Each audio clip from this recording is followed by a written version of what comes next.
We welcome you to the Divine Connection. Divine connection यानी अलौकिक संपर्क में हम आपका स्वागत करते Just हैं। stay with us for 30 minutes in this program as we present from God's Word different truths that can impact your life. इस प्रोग्राम में हमारे साथ 30 मिनट बने रहिए जैसे कि हम परमेश्वर के वचन से आपको वो सच्चाई बताते हैं जो आपके जीवन पर प्रभाव डालते चले जाते हैं। If you've been watching our programs, you probably would have noticed that we are very much emphasizing on being connected with God. अगर आप हमारा प्रोग्राम निरंतर देखते हैं तो आप जानते हैं कि हम परमेश्वर के साथ जुड़े रहने पर बहुत जोर देते हैं। This is not something that happens once in a lifetime. We are emphasizing that it should happen every day and continuously. ये ऐसी बात नहीं कि जीवन में ये एक बार हो जाए, लेकिन हम इस बात पर जोर देते हैं कि ये प्रतिदिन और निरंतर होते जाएं। Also, if you had noticed that we've been talking about the names of God in this program for quite a while. और आपने ये भी देखा होगा पिछले कुछ समय से हम परमेश्वर के नाम के बारे में इस प्रोग्राम में देखते जा रहे हैं। We believe that names that are given to God are very, very important. हम विश्वास करते हैं कि जो नाम परमेश्वर को दिए गए हैं वो बहुत बहुत महत्वपूर्ण हैं।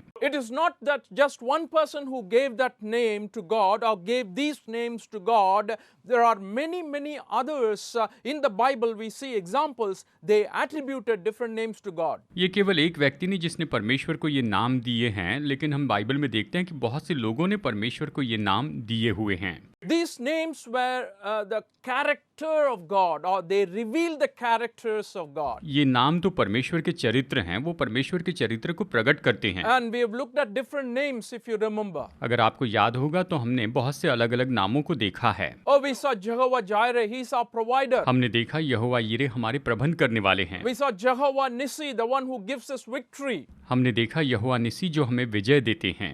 We also saw he is Jehovah Rapha, the God who heals us. हमने देखा यहोवा राफा जो हमें चंगाई देते हैं। Or various names that are attributed to God. ये ऐसे बहुत से नाम हैं जो परमेश्वर को लोगों ने दिए हैं। But today in this program, we want to look at a name that is used so very often for God. लेकिन आज हम इस प्रोग्राम में ऐसा नाम देखने वाले हैं जो कि अक्सर परमेश्वर के लिए उपयोग किया गया है। You know, this name is so common in the Old Testament. They say it is used more than 260-70 times. ये ऐसा नाम है जो पुराने नियम में बहुत बार उपयोग किया गया है और कहा जाता है ये नाम 260 या 270 बार उपयोग किया गया है। That name is the Lord of Hosts. और वो नाम है सेनाओं का यहोवा। And I believe it is important in the sense that because of the number of times it is used, we see the value of it. और मैं सोचता हूँ कि इसका इतनी बार उपयोग किया गया है तो हम यहाँ पर इसके असली मूल्य को समझ सकते हैं। Well, what does it mean? खैर इसका अर्थ क्या है? Oh, it means a whole lot of things. देखिए इसका बहुत सा अर्थ है। You know, hosts in Hebrew language is Sabaoth, which means army, God of the armies of heaven. देखिए इब्रानी में जो शब्द आया है उसका मतलब है कि ये तो सेना है, यानी ऐसा परमेश्वर जो कि स्वर्ग की सेना का परमेश्वर है। God of the all angelic army. यानी स्वर्गदूतों की जो सारी सेना है ये तो उनका परमेश्वर है। And he is the God of hosts. और वो सेनाओं का परमेश्वर है। I don't think it just ends there. I can take you to a different level and understand from the scripture what it means. मैं नहीं सोचता कि ये यहीं पर खत्म होता है। मैं आपको अलग स्तर पर लेकर जाकर बता सकता हूँ कि सच में इसका क्या अर्थ है। When you look at the Bible, in the Old Testament, it is first used in the book of Samuel, first chapter. I'll put it like this. 1 Samuel, first chapter, third verse. अब अगर आप इसे पुराने नियम में देखें तो इसका पहली बार उपयोग हुआ है पहला शमूएल पहला अध्याय तीसरे वचन में। We read about Elkanah there. हम यहाँ पर एल्काना के बारे में पढ़ते हैं। And he was Hannah's husband. और वो तो हन्ना का पति था। And let me read it for you. Year after year, this man went up from his town to worship and sacrifice to the Lord Almighty at Shiloh, where Hophni and Phinehas, the two sons of Eli, were priests of the ये Lord. पुरुष प्रतिवर्ष अपने नगर से सेनाओं के यहोवा को दंडवत करने और मेल बलि चढ़ाने के लिए शीलो में जाता था, जहां पर होपनी और पिन्हास नामक एली के दोनों पुत्र रहते थे, जो यहोवा के याजक थे। It is interesting, you will note that in the translation that I am using, it says Lord Almighty, that is New International Version. But in Tamil, you will find Lord of Hosts is the meaning. And even in many other English versions, Lord of Hosts is used. ये दिलचस्प बात है कि जो अनुवाद मैं इस्तेमाल कर रहा हूँ वो कहता है सर्वशक्तिमान परमेश्वर, लेकिन हिंदी बाइबल में इस तरह से आया है कि सेनाओं का यहोवा। Oh, what does it mean? Like I told you, He is the Lord of heavens and earth. देखिए इसका क्या अर्थ है कि वो तो स्वर्ग और पृथ्वी के परमेश्वर हैं। In connection with that, I want to read also a verse from the book of Psalms, which is used as the hymn book of Israel in chapter 89, verses 6 to 8. इसके संबंध में मैं इसराइलियों की गीत की किताब भजन संहिता 89 वचन 6 से 8 तक यहाँ पर पढ़ना चाहता हूँ। It says, For who in the skies above can compare with the Lord? Who is like the Lord among the heavenly beings? In the council of the holy ones, God is greatly feared. He is more awesome than all who surround him. Who is like you, Lord God Almighty? You, Lord, are mighty, and your faithfulness surrounds you. क्योंकि आकाश मंडल में यहोवा के तुल्य कौन ठहरेगा? बलवंतों के पुत्रों में से कौन है जिसके साथ यहोवा की उपमा दी जाए? परमेश्वर पवित्र लोगों की गोष्ठी में अत्यंत प्रतिष्ठा के योग्य और अपने चारों ओर सब रहने वालों से अधिक भय योग्य है। हे सेनाओं के परमेश्वर यहोवा, हे यहाँ तेरे तुल्य कौन सामर्थी है? तेरी सच्चाई तो तेरे चारों ओर हैं। The point I want to take from this verse is there are many things that are surrounded by God. देखिए इस बात से मैं कहना चाहता हूँ परमेश्वर ने बहुत सी चीजों को घेरा हुआ है। Here we see there were people surrounded by God. यहाँ हम देखते हैं लोगों को परमेश्वर ने घेरा And है it's called as heavenly beings. और इन्हें स्वर्ग के व्यक्ति इस तरह से कहा गया है। Holy ones greatly fear God. पवित्र लोग जो परमेश्वर का भय मानते हैं। So that's what we mean when we say Lord of hosts. He is not just alone. He has a vast army. तो जब हम कहते हैं सेनाओं का यहोवा, तो इसका मतलब ये है कि वो अकेला नहीं है, उसके पास में बहुत बड़ी सेना है। The point I want to make here is He is the Lord of all living beings. मैं यहाँ पर ये कहना चाहता हूँ कि वो सभी जीवित व्यक्ति के परमेश्वर हैं। It means Lord over many, Lord over plenty, Lord over a lot of people. इसका मतलब ये है कि वो बहुतों के ऊपर में प्रभु है, वो सभी लोगों के ऊपर में प्रभु हैं। He is the Lord over the birds. He is the Lord over the ants. He is the Lord over the grasshoppers. He is the Lord over the skies. वो तो पक्षियों के ऊपर प्रभु हैं, वो चींटियों के ऊपर प्रभु है, टिड्डियों के ऊपर प्रभु हैं, और वो तो आसमान के ऊपर प्रभु हैं। Oh, He is Lord over everything is the idea I want to present before you. मैं आपके सामने यही कहना चाहता हूँ कि वो सभी बातों के ऊपर में प्रभु हैं। He is the Lord over the angelic beings. वो तो सारे स्वर्गदूतों के ऊपर में प्रभु परमेश्वर हैं। So, there was an incident in the Old Testament I would like to remind you at this time. इस समय पुराने नियम की एक घटना मैं आपको याद दिलाना चाहता हूँ। In the book of Genesis chapter 32 verses 1 and 2 we read, as Jacob was on his way, the angels of God met him. उत्पत्ति अध्याय 32 वचन 1 और 2 में हम पढ़ते हैं कि जब याकूब लौट रहा था तो परमेश्वर के स्वर्गदूत उससे मिले। And he was basically afraid and perplexed in so many ways because of the situation he was in. And when the angels met him, the word he used, I want to read the second verse. When Jacob saw them, he said, "This is the camp of God." So he named the place Mahanaim. यहाँ पर याकूब उन्हें देखकर बहुत डर गया था। उनको देखते ही याकूब ने कहा, ये तो परमेश्वर का दल है, इसलिए उसने उस स्थान का नाम महनैम रखा, यानी याकूब ने उस जगह का नाम रखा। So God is always filled with a camp of people, you know, it's like a group, an angelic group. यानी देखिए परमेश्वर तो हमेशा दल के साथ में होते हैं, वो तो स्वर्गदूतों के झुंड के साथ में होते हैं। And in the Gospel of Luke also we read in the 2nd chapter verses 13 and 14, when Jesus was born, suddenly a great company of the heavenly host appeared with the angel, praising God and saying, "Glory to God in the highest heaven, and on earth peace to those on whom his favor rests." तो हम लूका अध्याय 2 वचन 13 और 14 में इस तरह से पढ़ते हैं, तब एकाएक उस स्वर्गदूत के साथ स्वर्गदूतों का दल परमेश्वर की स्तुति करते हुए और ये कहते हुए दिखाई दिया, आकाश में परमेश्वर की महिमा और पृथ्वी पर उन मनुष्यों में जिनसे वो प्रसन्न है शांति So हो। we are not talking about a single individual, we are talking about a group, thousands and millions of angels and different things that surround God. अब देखिए, यहाँ पर हम एक या दो व्यक्ति के बारे में नहीं कह रहे हैं, हम कह रहे हैं कि हजारों हजारों ऐसे स्वर्गदूत हैं जो कि परमेश्वर के आसपास रहते हैं। Yet I want to make a reference here in the sense like he is not just the God for Christians alone. फिर से मैं ये कहना चाहूँगा कि वो केवल मसीह लोगों के परमेश्वर नहीं। I will put it like this, he is the God of all mankind. मैं इस तरह से कहूँगा कि वो सारी मानव जाति के परमेश्वर हैं। He is the Lord over everything.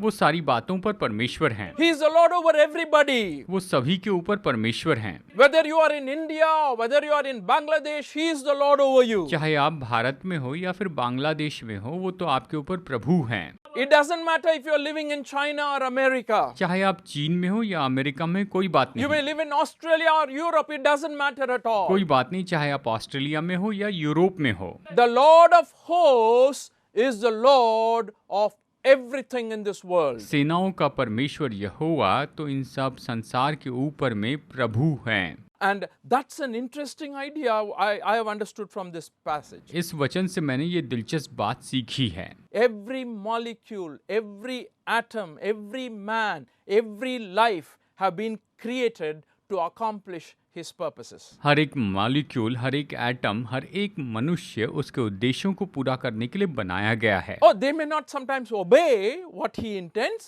शायद वो जो चाहते हैं वो लोग उसकी आज्ञा न माने, because we understand for all of us he has given us the freedom. क्योंकि हम जानते हैं कि परमेश्वर ने हमें अपनी स्वतंत्रता दी है। You can choose to believe him. आप उस पर विश्वास करने का चुनाव कर सकते हैं, You can choose to worship him. उसकी आराधना का चुनाव कर सकते हैं।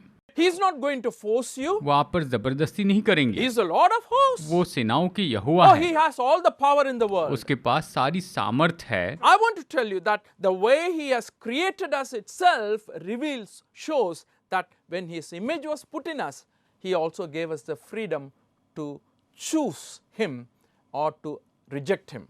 देखिए, जब उसने हमारी सृष्टि की तो उसने हमारे अंदर अपना स्वरूप रखा और उसने हमें अधिकार दिया कि हम उसको स्वीकार करें या फिर उसका इनकार करें। You know, when I said he's a God over all people, I'm not saying, I'm not cooked it up on my own. जब मैं कहता हूँ कि वो सभी लोगों के ऊपर परमेश्वर है, तो इसके अंदर मैं अपने आप को दूर नहीं रखता हूँ। It's in the Bible. ये तो बाइबल में है। In the book of Isaiah, chapter 19, verses 23 to 25, यशायाह अध्याय 19 वचन 23 से वचन 25 में, in that day there will be a highway from Egypt to Assyria. The Assyrians will go to Egypt and the Egyptians to Assyria. The Egyptians and Assyrians will worship together. In that day, Israel will be the third along with Egypt and Assyria, a blessing on the earth.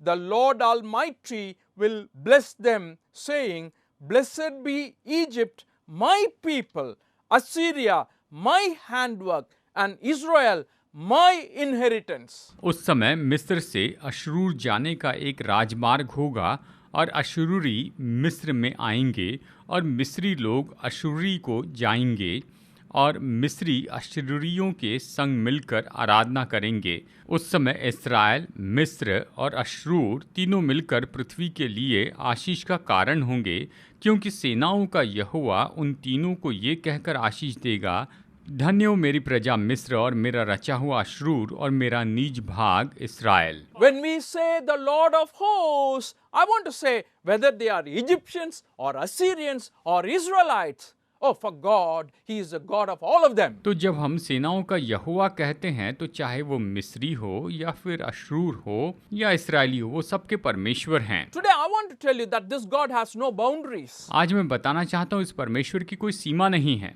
It includes all life. इसमें सभी लोग शामिल हैं And it includes you and me.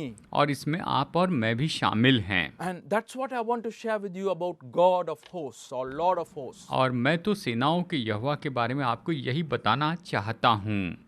You are part of it. आप इसके भाग हैं। Or you may be wondering, how can I be part of it? शायद आप सोच रहे हैं मैं इसका कैसे भाग हूँ।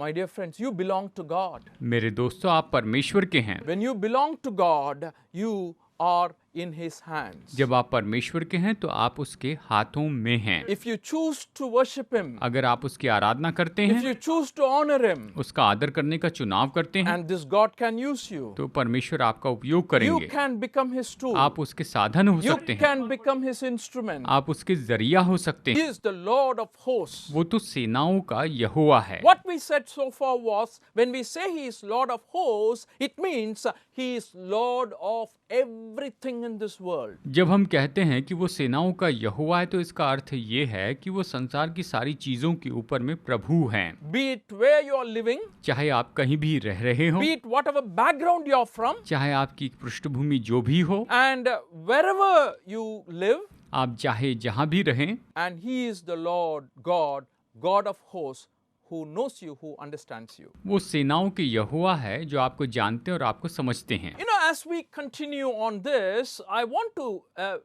point out to you that when we say He is Lord of hosts, it is connected to His glory. अब देखिए, जब हम कहते हैं कि वो तो सेनाओं के यहोवा है तो ये नाम उसकी महिमा से जुड़ा हुआ है। When you say His glory, it is not just a bright shining light alone, though God is light and God lives in light. हालांकि जब हम कहते हैं कि उसकी महिमा, तो ये केवल उसकी ज्योति नहीं, हालांकि परमेश्वर ज्योति है और बड़ी ज्योति है।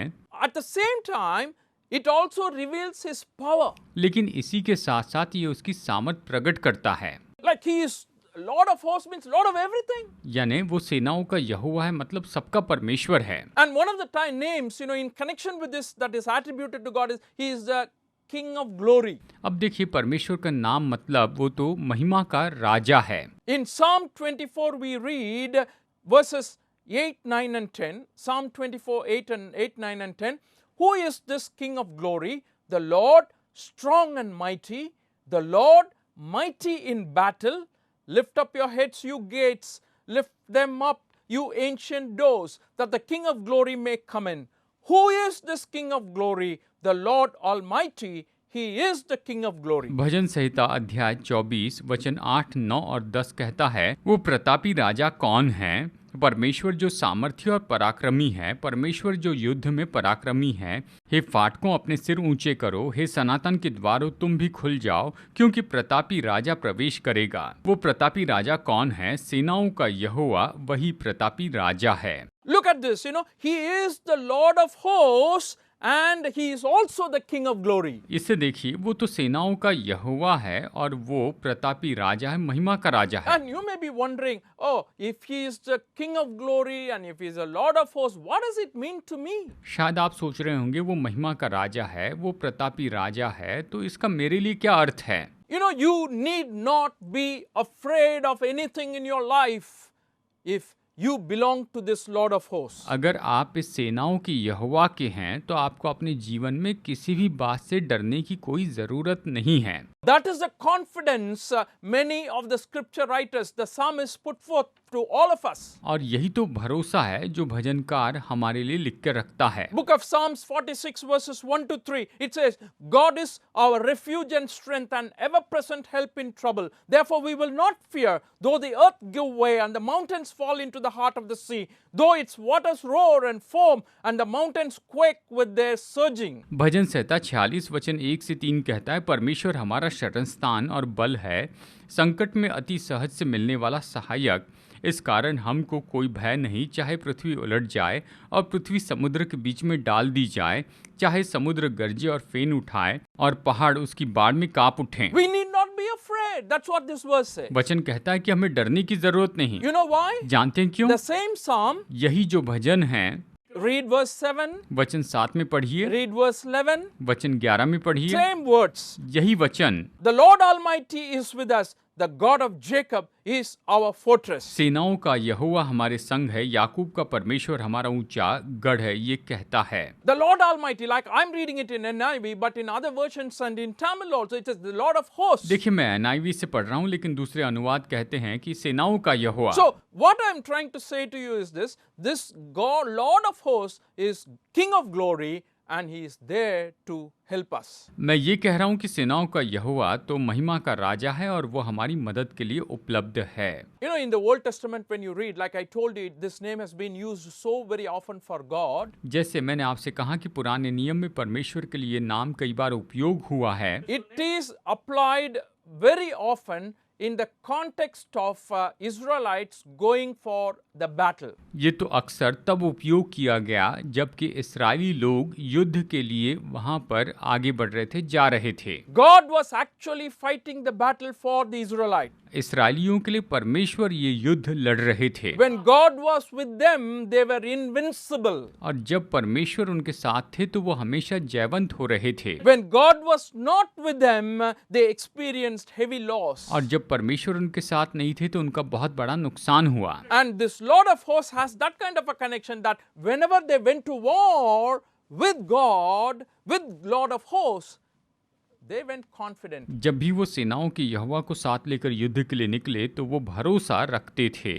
I'm sure that applies to you and me today. ये आज हमारे लिए भी उपयोगी होता If है। we have this God as our strength, अगर ये परमेश्वर हमारे बल हैं, if He is on our side, अगर वो हमारी ओर से हैं, you need not be afraid. तो आपको डरने की जरूरत नहीं। What is frightening you today? आज आपको क्या बात डराती है? What are you afraid of? आप किससे डरते हैं? What are you worried about? आप किसकी चिंता करते हैं? You know, I want to tell you this Lord of hosts is available. ये सेनाओं के यहोवा आपके लिए उपलब्ध हैं। Great and mighty God. वो महान परमेश्वर हैं। King of glory. वो महिमा के राजा हैं। He can make a change. We can make a difference in your life. वो बदलाव ला सकते हैं, आपके जीवन को बदल सकते हैं। We can ask the Lord of hosts to help us in the times of trouble. परेशानी के समय हम सेनाओं के यहोवा से मदद मांग सकते हैं। And in the book of Psalms, we read in 91, Psalms 91, which is a very familiar psalm to most Christians. They read it very often. Psalm 91 verses 11 and 12 says like this. देखिए, भजन संहिता 91 जो कि परिचित वचन है, वचन 11 और 12 इस तरह से कहता है, For he will command his angels concerning you to guard you in all your ways. They will lift you up in their hands so that you will not strike your foot against a stone. क्योंकि वो अपने दूतों को तेरे निमित्त आज्ञा देगा कि जहाँ कहीं तू जाए वे तेरी रक्षा करे, वे तुझको हाथों हाथ उठा लेंगे, ऐसा ना हो कि तेरे पाँव में पत्थर से ठेस लगे। I want to tell you that the confidence comes because of these verses. मैं बताना चाहता हूँ इन वचनों के कारण ही भरोसा आता है। And David, you know, when he defeated Goliath, the confidence that he had was in the Lord of hosts. देखिए, जब दाऊद ने गोलियत को हराया तो उसका जो भरोसा था वो तो सेनाओं के यहोवा पर था। He said, "You're coming to me, Goliath. You're coming to me with spear and sword and javelin, but I am coming to you in the name of the Lord of hosts, whom you despised." Dawood ने कहा, तू तो तलवार और भाला और सांग लिए हुए मेरे पास आता है, परंतु मैं सेनाओं के यहोवा के नाम से आता हूँ, उसी को तूने ललकारा है। And all I want to tell you is this: when you look at this name, I want you to gain confidence. मैं चाहता हूँ जब आप उसके नाम को देखें तो आप उसका भरोसा पाएं। I want you to gain strength. मैं चाहता हूँ आप बल पाएं। The God we have as our Lord and Savior is not simply a weak God. हमारे परमेश्वर और हमारे उद्धारकर्ता ये कोई कमजोर परमेश्वर नहीं, He is an all-powerful God. वो तो सर्व सामर्थी परमेश्वर है। He is a King of glory. वो तो महिमा के राजा हैं। He is there to help you. वो आपकी मदद के लिए हैं। He is there to fight the battle for us. वो हमारे लिए युद्ध लड़ने के लिए हैं। The Lord of hosts is with us. सेनाओं के यहोवा हमारे साथ हैं। The God of Jacob is our stronghold. याकूब का परमेश्वर हमारा ऊंचा गढ़ है। I just want to mention Romans 8:31 and close. Romeo 8:31 कह के मैं संदेश खत्म It's करूंगा। a very, very short sentence. ये बहुत ही छोटा सा वाक्य है। If God be for us, who can be against us? यदि परमेश्वर हमारी ओर है तो हमारा विरोधी कौन हो सकता He is है? on your side, friends, if you believe Him. दोस्तों, अगर आप उस पर विश्वास करते हैं तो वो आपकी ओर से हैं। Will you continue to trust Him? क्या आप उस पर निरंतर भरोसा रखेंगे? And God will help you and you need not be afraid about anything in this world. परमेश्वर आपकी मदद करेंगे और आपको इस संसार में किसी भी बात से डरने की कोई ज़रूरत नहीं है। God bless you today. परमेश्वर आपको बहुतायत से आशीष दे।